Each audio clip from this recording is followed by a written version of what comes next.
Do you want to know what the best thing about residency is? The number one thing that you should be looking forward to after so many years of struggling, watching your friends live their best lives, it's getting paid.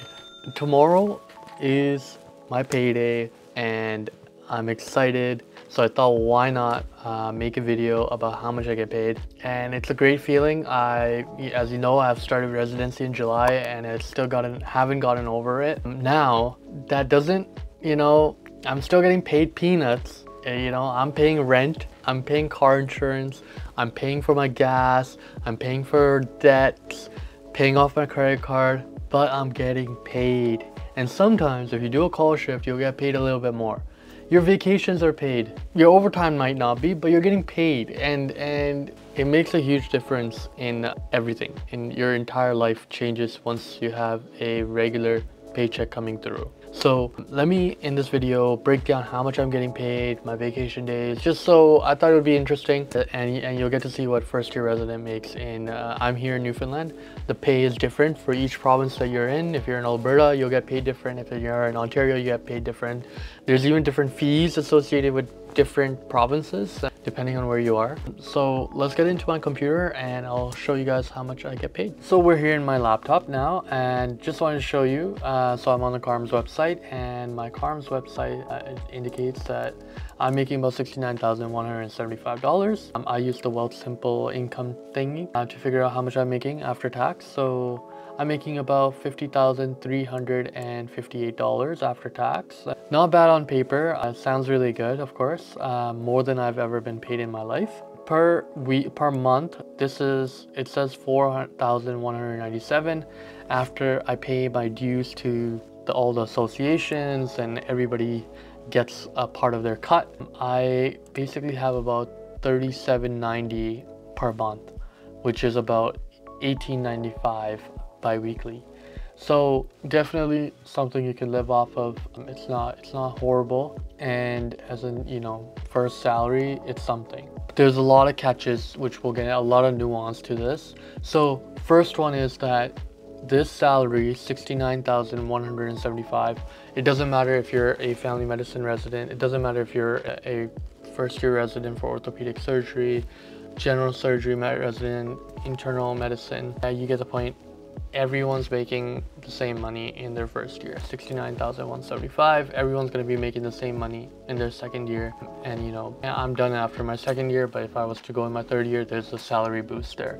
Next year, I'll be making about $74,779, unless you can negotiate on my behalf and try getting a raise for me. So that is a bit of a conflict there because different residencies have different schedules, and someone, for example, in orthopedic surgery is working, I can confidently and comfortably say they're working probably 3 times as much as me on an annual basis. So that's how it reflects, because they're working more hours. The more hours you work, the per hour cost of how much you work goes down, and that's kind of like why more people are disgruntled in different residencies. So just getting into this, and so as I said, $50,358.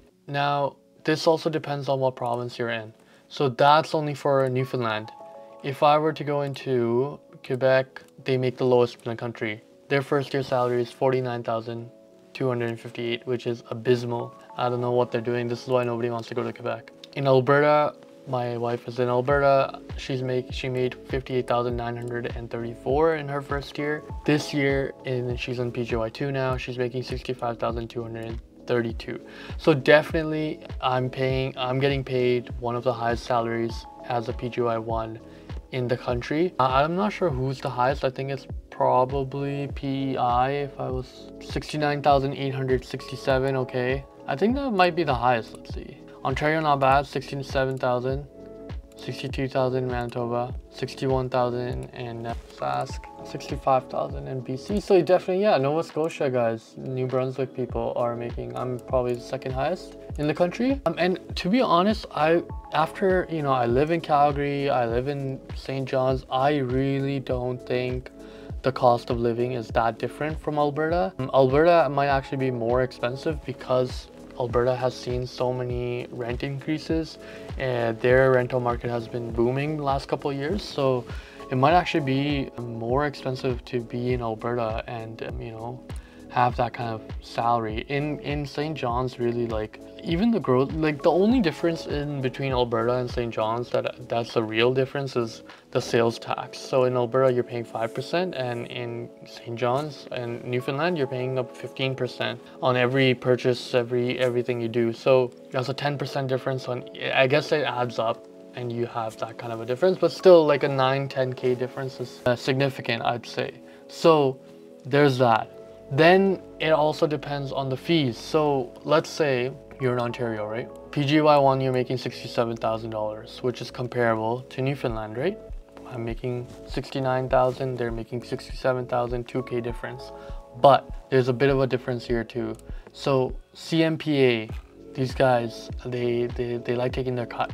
So CMPA has fees, and for residents without moonlighting, including electives anywhere in Canada, we're page number 12. So if I scroll all the way down, this is our code right here. So if you're in Ontario, your CMPA membership fee is $2,900. Monthly you can pay $242, and I believe 80% of this is reimbursed. So if you do, so 23, so you're still paying, how much is, what is it? Minus, let's just go backwards, 2,904. It's gonna give me, you're paying 580, right? Versus me here, Saskatchewan, Manitoba, Atlantic, and territories, I have to pay 240, and that's fully reimbursed. So already these guys are down, they're down to 65,500, thereabouts, right? So there's a difference each time with the salary, with the fee structures. Alberta guys have to pay a large amount as well. I don't know how much they're covered. So there's that. There's a lot of other nuances as well. Like, you just have fees with each university. This number starts going down very quickly given the amount of fees and everything else you have to pay. What else do I have to? So going into this letter, so this is my Parnell letter. This is our professional association for residents.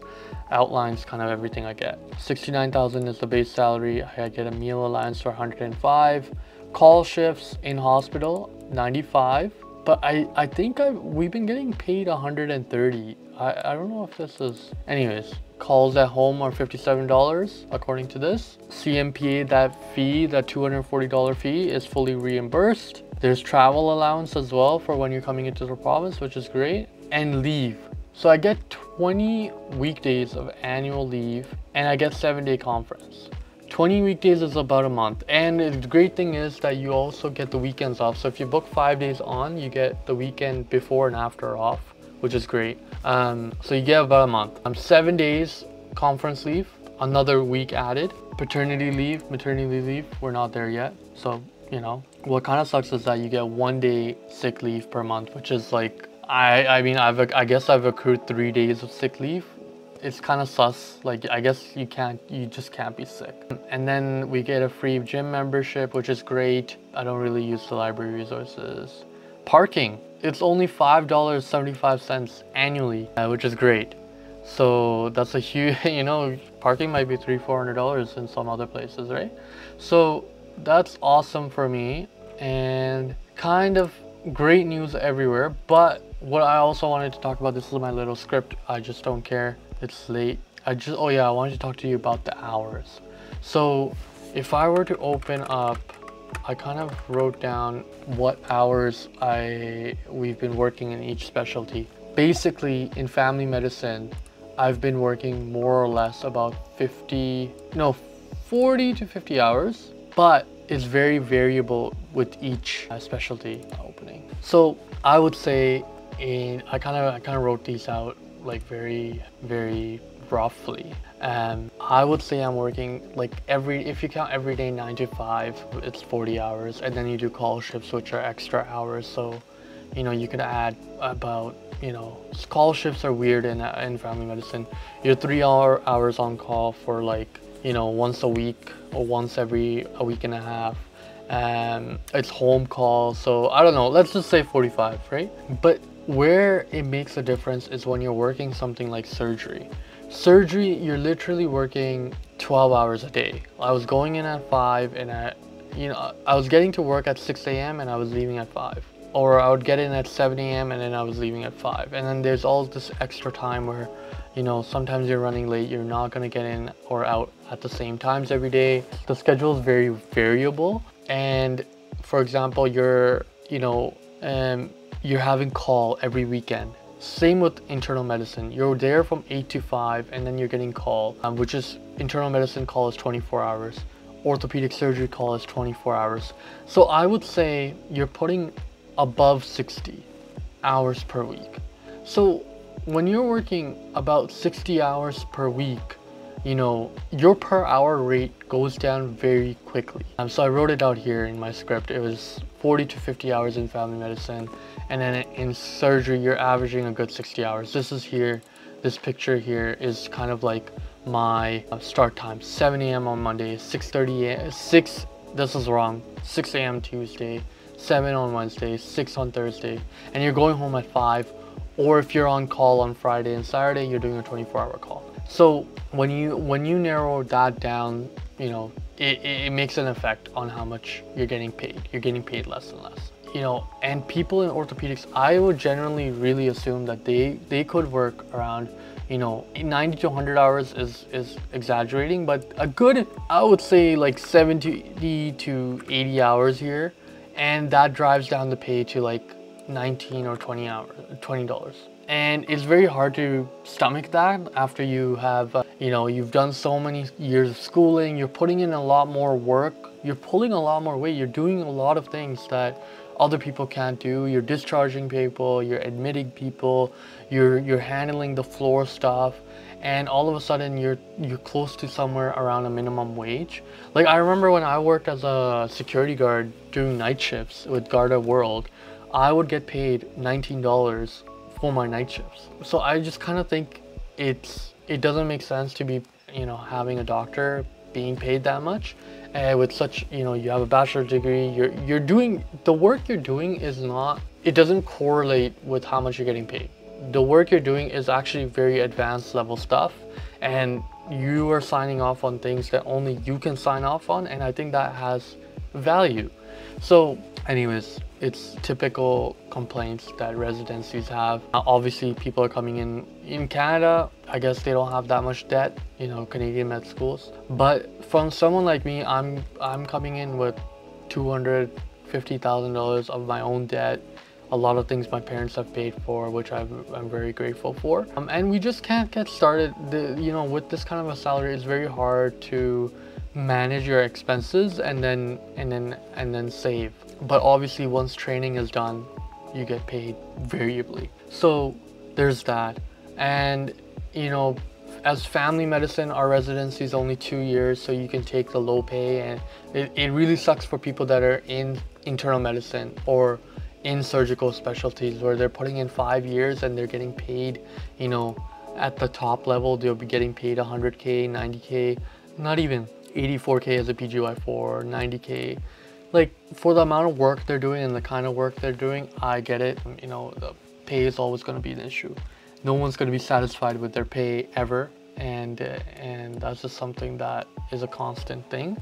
But we're still grateful, really happy that I'm making some money. I could be in Ireland right now making an intern salary over there, paying Irish rent, paying stuff in euros, which just wouldn't have made sense, and just, yeah, would have been a difficult situation. So we're happy. I'm happy overall, and plan is to make a lot of money once we get out, become attending. I make that attending money very soon and go from there. So thank you guys for watching. If you guys wanted to see my other videos about my journey to residency, please do so. And I hope this helped. I hope to shed some light into how much I'm getting paid, a little bit of a breakdown. I thought it would be interesting for people to see. So I'll see you guys in the next video.